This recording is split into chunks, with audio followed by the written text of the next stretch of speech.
এবার থেকে দীঘায় তোমরা যখন ঘুরতে যাবে, তোমাদের জন্য কিন্তু একটা সুন্দর ধর্মীয় স্থান হয়ে থাকবে এই দীঘার জগন্নাথ মন্দির।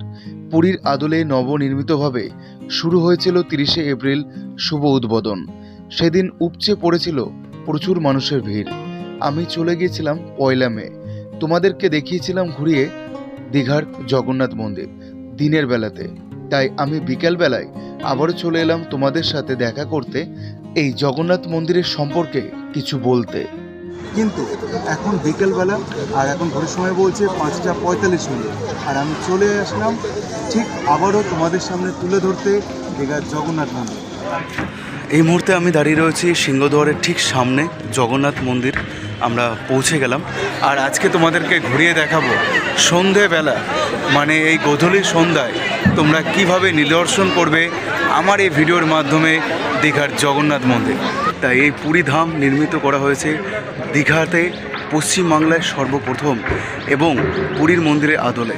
যে জগন্নাথ মন্দির 30শে এপ্রিল নবনির্মিতভাবে শুরু হয়েছিল সকলের জন্য, এবং প্রবেশদ্বার খুলে দেওয়া হয়েছিল এই 30শে এপ্রিল।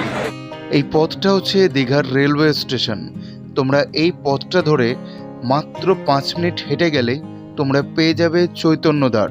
আর এই চৈতন্যদ্বারের ভেতর দিয়ে তোমরা প্রবেশ করেই তোমরা দেখতে পারবে দীঘার জগন্নাথ মন্দির।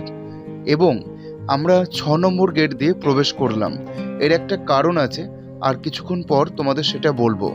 এখানে জুতোটা আমরা রাখলাম, এবং এখানে জুতোটা রাখবার পর খালি পায়ে আমরা মন্দিরের ভেতরে প্রবেশ করলাম।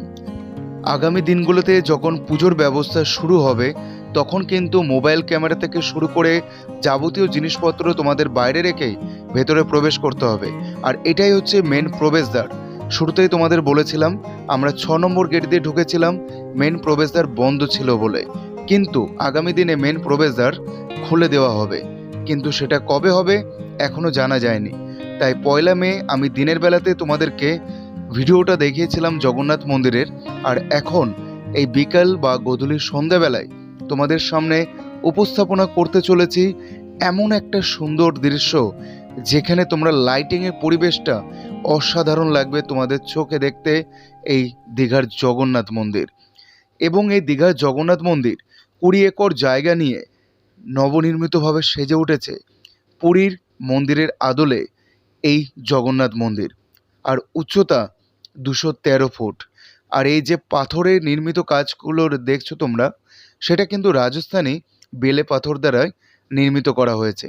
শ্রমিকের সংখ্যা 800 মজুর এখানে কিন্তু নিয়োগ করা হয়েছিল এই জগন্নাথ মন্দির দর্শন বা তৈরি করার জন্য। এবং এই জগন্নাথ মন্দির দর্শন করতে হলে তোমাদের যথারীতি একটা সময়ে আসতে হবে।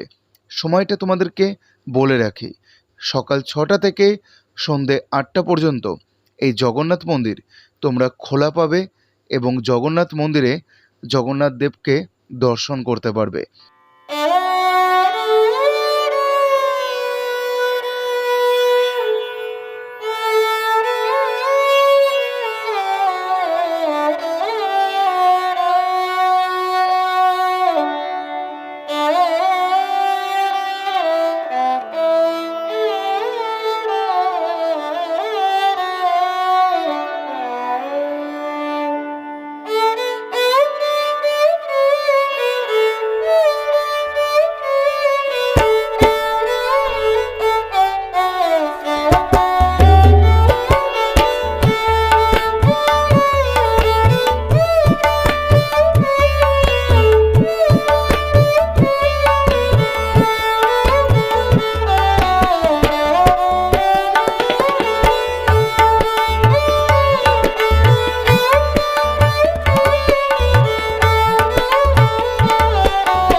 আগামী দিনে বহু মানুষের জমায়েত হবে কিন্তু এই দীঘার জগন্নাথ মন্দির দর্শন করবার জন্য, কিন্তু তখন পুজো দেওয়ার ব্যবস্থা শুরু হয়ে যাবে।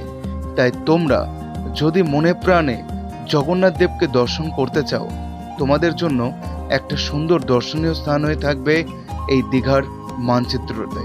তাই তোমরা যখন দীঘা সমুদ্র সৈকত ঘুরতে আসবে, তখন কিন্তু তোমাদের এই আরেকটি দর্শনীয় স্থান দীঘার জগন্নাথ মন্দির অবশ্যই ভালো লাগবে।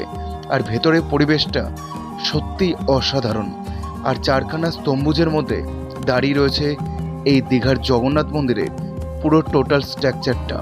চলো আমরা ভেতরে প্রবেশ করে গেলাম সিংহদ্বার দিয়ে, এবং প্রচুর মানুষের ভিড় এখন থেকেই কিন্তু শুরু হয়ে গেছে।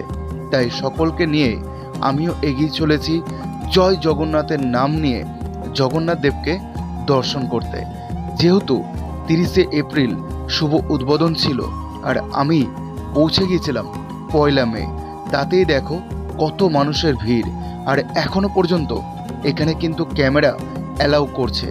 এরপর হয়তো রেস্ট্রিকশন চলে আসবে, ক্যামেরা পার্স সমস্ত কিছু তোমাদের বাইরে জমা রেখে তারপর তোমাদের মন্দিরের ভেতরে প্রবেশ করতে দেওয়া হবে, যেরকম পুরীর মন্দিরে হয়ে থাকে। তাহলে চলো আমরা জগন্নাথ ঠাকুরকে দর্শন করে নিই। আর ভেতরের লাইটিংয়ের পরিবেশটা আশা করছি তোমাদের দেখাতে পেরেছি। সত্যি অসম্ভব এবং খুবই সুন্দর নবনির্মিতভাবে সেজে উঠেছে দীঘার এই জগন্নাথ মন্দির, জগন্নাথ ধাম। দেখো, এই হচ্ছে আমাদের সেই প্রাণের কৃষ্ণ জগন্নাথ দেব ঠাকুর, যেখানে সুভদ্রা এবং বলরাম সহ জগন্নাথ দেবকে আমরা দর্শন করছি।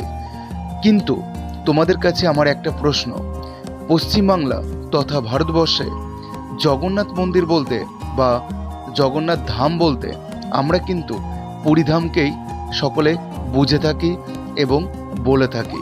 প্রত্যেকটা মানুষের মনে একটা আবেগ থাকে পুরীর জগন্নাথ মন্দির বা পুরী ধামকে নিয়ে। তবে এই দীঘায় যে জগন্নাথ ধাম সকলে বলছে, এটা কিন্তু আমার কাছে একটা বড় খটকা লাগছে। কারণ জগন্নাথ ধাম বা পুরী ধাম দুটোই কিন্তু একটা। তাই দীঘায় জগন্নাথ মন্দির আমরা বলতে পারি।